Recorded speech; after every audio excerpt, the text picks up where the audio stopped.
Վերջապես Իրանն ու Միացյալ Նահանգները համաձայնության են հասել։ Համաձայնագիրը կստորագրվի հունիսի 19-ին Շվեյցարիայում, հայտարարել է Պակիստանի վարչապետը։ Լուրը հաստատել են նաև կողմերը, սակայն եթե Իրանի հետ այդպես էլ համաձայնագիր չկնքենք, Միացյալ Նահանգները կամ կվերսկսի ռազմական գործողությունները, կամ կստանձնի Մերձավոր Արևելքի պահապանի դերը տարածաշրջանի եկամուտների 20%-ի դիմաց, ասել է Թրամփը։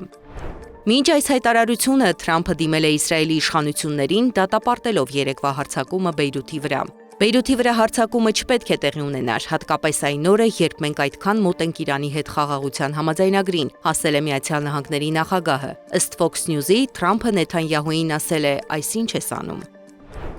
Իդեպ հունիսի 14-ին լրացել է Թրամփի ծննդյան 80-ամյակը, ինչի առթիվ նրան է զանգահարել Վլադիմիր Պուտինը։ 55 րոպե տևած զրույցի ընթացքում Թրամփն ու Պուտինը քննարկել են միջազգային իրավիճակը։ Թրամփը հայտնել է, որ Ռուսաստանի նախագահն օտարերկրյա առաջնորդներից առաջինն է շնորհավորել իրեն։ Պուտինն էլ Թրամփին ասել է, որ եթե Զելենսկին ցանկանում է հանդիպել իր հետ, ապա թող գա Մոսկվա։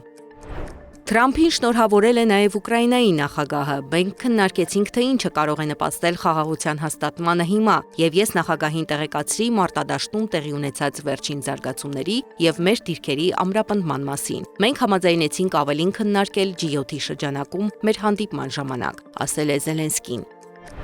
Իդեպ այսօր Ֆրանսիայում մեկնարկում է G7 գագաթնաժողովը։ Ժնևի լճի հարավային ափին են հավաքվում մի շարք երկրների առաջնորդներ։ Մասնակիցները մտադիր են կենտրոնանալ համաշխարհային միգրացիայի, կլիմայի պաշտպանության եւ աճող սոցիալական անհավասարության հարցերի վրա։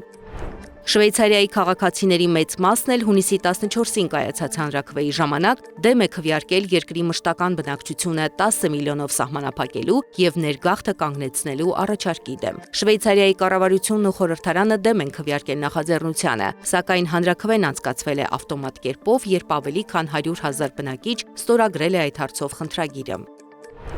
Լոնդոնում էլ հազարավոր մարդիկ հավաքվել էին դիտելու թագավոր Չարլզի ծննդյանը նվիրված շքերթը։ Միապետին ուղեկցել է նրա կինը Թագուհի Կամիլան։ Այնուհետև թագավորական ընտանիքը դուրս է եկել Բուքինգեմյան պալատի պատշգամբ դիտելու կործանիչների թռիչք շոուն։